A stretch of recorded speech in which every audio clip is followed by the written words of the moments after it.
So as you guys know, the Pelicans finally made it into the playoffs. So the obvious question on everyone's mind is, do we maybe get to see Zion in the playoffs? Depends how good the food is.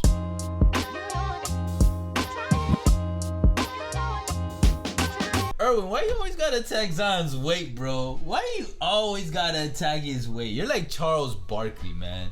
Always gotta try players. I mean, I be trying them too, but you be trying them on some other shit. I mean, man, as a fellow fat man, I could do it. You really are like Charles Barkley. I forgot what comment he made at the end of the game, but he was just like, when they were talking to Brandon Ingram and the TNT cast was talking to him there, and then I think it was Barkley made a comment like something. He's like, well, obviously they don't eat at the same restaurants. I was like, god damn, man. Oh shit, man. But speaking of Brandon Ingram, I mean, shit, I'd like to know some of his food choices, man. Hey, it's New Orleans, man. It's gonna be fire. New Orleans does that. Like the one time that I was there, man, it's like, I know there's like a strip right there by the Frenchmen. Yeah. And Bourbon, the French Quarters, man. Oh my, it's like, I don't blame the man for this being man fat. Can eat, guys. This man can eat. Check out our videos where he ate 100 Oreo cookies in 20 minutes. Yeah, I could eat. But I don't even like Oreos, man. I'm like, shit, man. You put me in New Orleans, man. I inhaled that food. I don't blame him. But still, man, you're getting paid millions of dollars, man. You gotta come on, man. No, you gotta show up. Yeah, you gotta show up. And speaking of showing up, Brandon Ingram showed up for them. He was balling, and he is excited because this is his first time in the playoffs. And he was talking about how he's looking forward to finally being able to show his talents, his fucking game under the brightest spotlights, the big stage. And it's like, bro, you've been deserving this moment because Ingram can ball. We all know that, and he still has immense potential. He's still pretty young, so like fairly young. So spring chicken. The room for growth is still there. And now that he will finally get that playoff experience, it's like Devin Booker last year where he finally made a deep run. It's like, hey, now the Pelicans aren't gonna make a deep run. I'll tell you that much because they're going against the Suns. But those 4 to 7 games that they play, that's gonna be a nice experience under Ingram's belt, and I am very excited to see what he does with it. Although McCollum will have to show up because he didn't in this game, but he's gonna have to, be by his compadre's side because, it can't be Ingram by himself to carry this team to possibly pushing the Suns to 6 or 7. The whole squad's gonna have to show up. But you never know. The Pelicans, as the way how it was with the standings and the way how the regular season started, they had no business being here. I could be wrong about this, but I believe the Pelicans started the season off losing 10 games in a row, if I'm not mistaken. It wasn't that they started, from what I read, but it was that it was early on in the season. Very early on in the season. It looked like shit, man. The conversation was going to be are they going to pick number 1 in the draft? Who are they going to pair up with Zion? Yeah. Who are they going to replace Zion with at this point? Because credit to the coaching staff and more importantly to the players for not giving up on the season. Brandon Ingram was saying that, look, our goals never change. We wanted to be able to make the playoffs so we could have a chance to do something.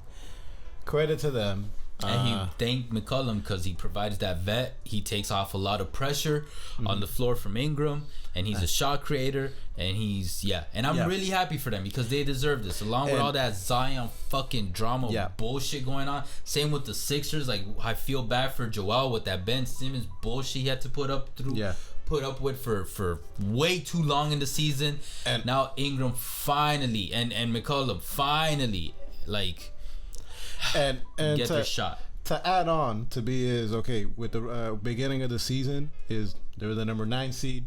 They had to win twice to be able to have the right to be able to go to the playoffs. So they're carrying some momentum going against Phoenix. Exactly, man. At this point, like I say time and time again, the playoffs, everything resets to 0.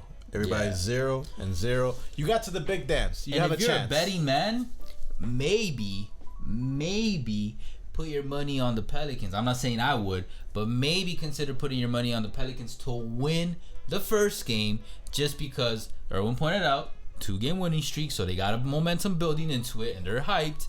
And the Suns, they've been resting for a while. Their bodies aren't NBA game ready right now. It's gonna take maybe not the whole game, but it's gonna take a couple minutes to get, and especially Chris Paul with his dinosaur bones. He might not be feeling it till the fourth quarter, maybe game 2 or 3. I don't know. Shut the fuck up, man. Don't disrespect the point guard, man. Like he'll be fine by like. Now Booker's a spring chicken, so he'll just be like rubber bands by like the second quarter. He'll be popping off. They have a bunch of spring chickens there, man. They got Bridges, they got Booker, they got Aiden. They'll be fine. Their best chance. We'll see with the Pelicans, man. And then Ingram and Valanciunas and McCollum and Larry Lance Jr. They're gonna come in like stop, and then Zion's gonna come from the rafters in Game 3 and save the Pelicans and lead them to the promised land. Yeah, that would be amazing. That would be crazy if Zion comes back. That would be fucking crazy. But I don't think so, man, because I don't think so either. But it'd be fucking crazy.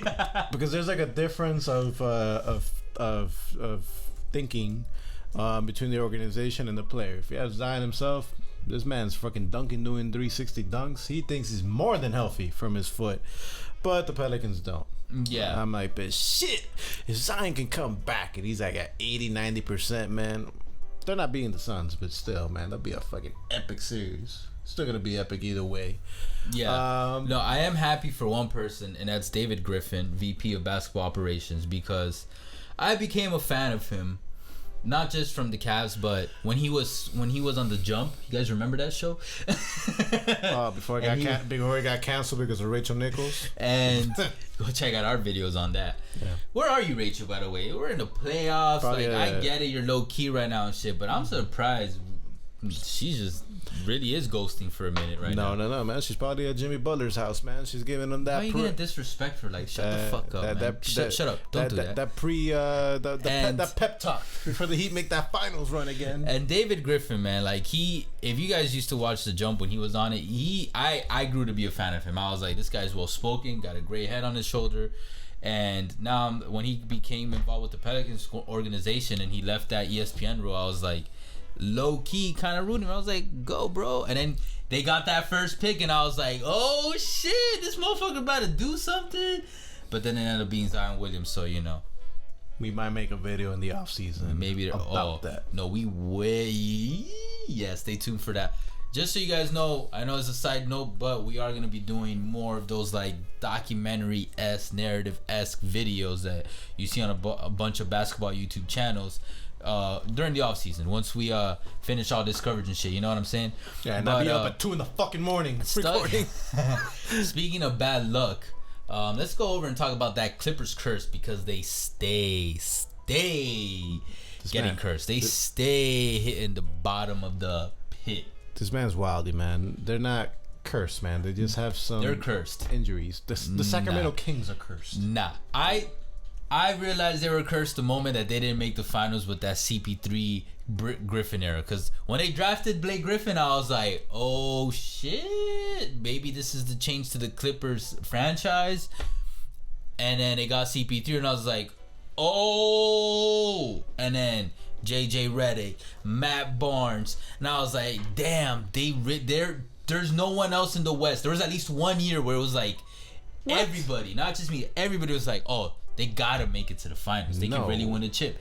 And then they did it. No, what are you talking about, man? During that era, there were a couple of great teams in the West. I can't remember the exact. It was somewhere between 12 to 14. Somewhere in those years.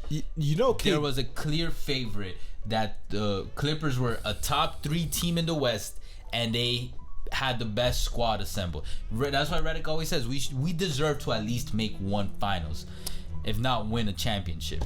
And they didn't do that. Cursed. And then you can blame that on Doc Rivers. No, if you want. not cursed. And then they got Kawhi and PG, and I was like, oh shit, they're back. What's up? And I was rooting for Kawhi because I like Kawhi. Okay. And Kawhi, when he's peaking, that's a top player in the league, no fucking doubt. If you think wrong, you're stupid. Stupid. That was good. But for real, because he plays both ends of the floors. He plays both ends on the floor, and he fucking excels on both ends on the floor. And when he's going, nobody can stop that man on either side of the floor. And PG, when he's peaking, that's a top 5 to 10 player. When he's on his shit, when he's having one of those games, you cannot, because he also can play on both ends of the floor and can do everything.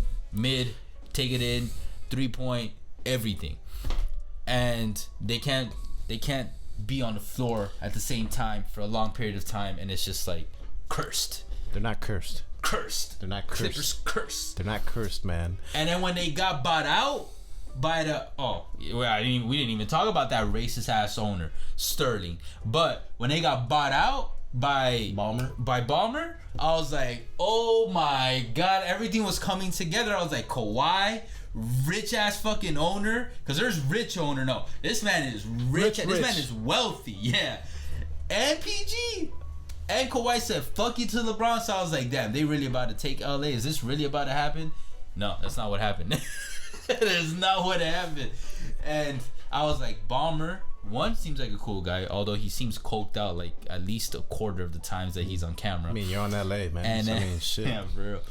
Shit. But two, his pockets are deep. They're deep. He's like Elon Musk when Elon Musk said, yo, I'll offer to buy Twitter for this evaluation, because that's what Elon Musk could do.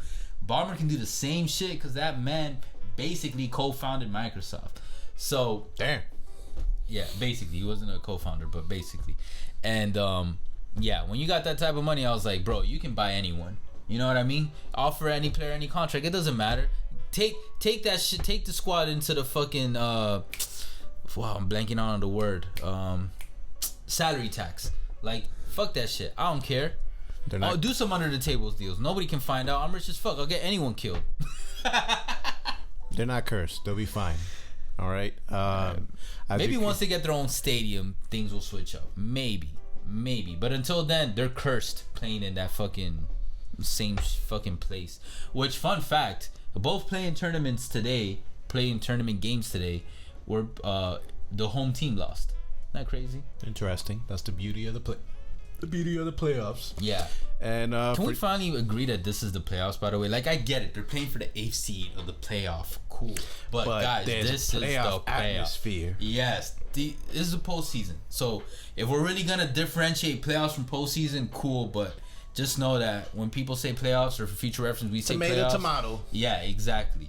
And this is funner than the playoffs, let's be honest. Because elimination games, all games are elimination. Well, for the most part, except for like the 7th seed and 8th seed. But most elimination games, like once you start the playoffs, none of them are elimination games. They're all first games, and it's like, yes, it matters, but it doesn't. You know what I mean? Win or lose, like it. Now you're down by 2. That's when the stats really go up, and now you're really shitting bricks. Yeah. But guess what? When you're in an elimination game, hey, you lose 1, hey, that's it. You go home. Peace out. All right, Adam Silver, you better hit this guy up.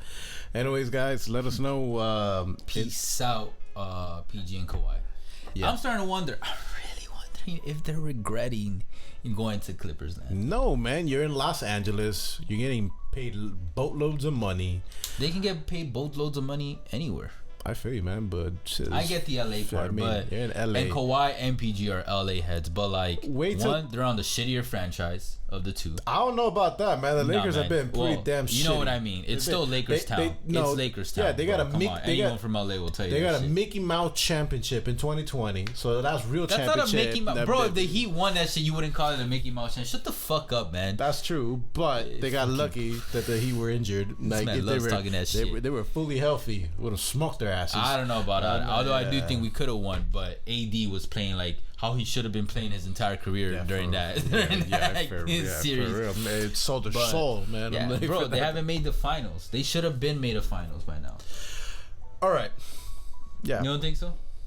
We'll find out next year when Kawhi and Paul George are healthy for the fucking first time in what it seems like forever. Look, Kawhi, you saw what the Heat did with Oladipo. Man scored 40. But that was against the Magic, dude. And I said that shit early on that he was going to have a big-ass game. Man, that was against the Magic last game. I mean, shit, man. You would have scored. It just sucks that he scored. It was an L. I think you might have scored a point, man. Maybe.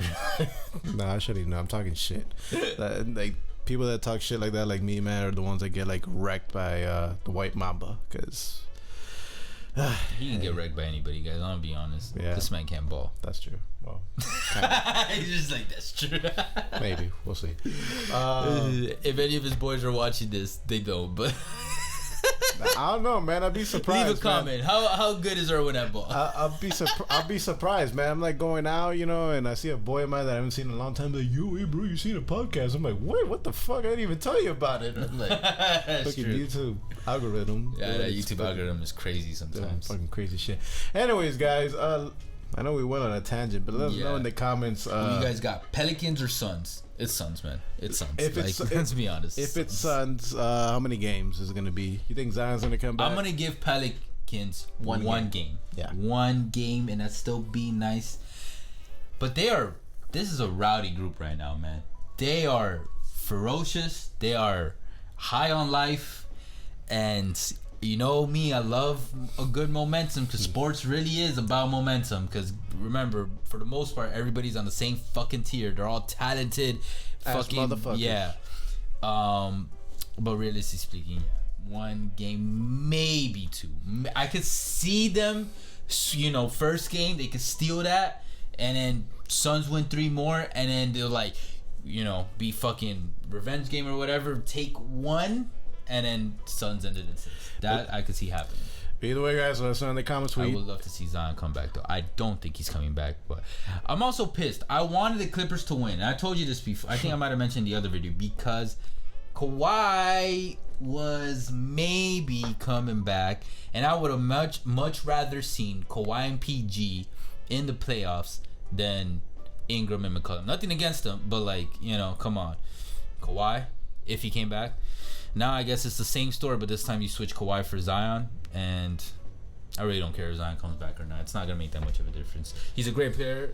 Not a great player. He's a good player, but he's got great potential, and he does do some. He has some beast crazy historic numbers and efficiency, but he's too inexperienced to like be such a factor in the series to like, you know, push the Pelicans over the hump. I disagree. Zion comes back and he's 100%.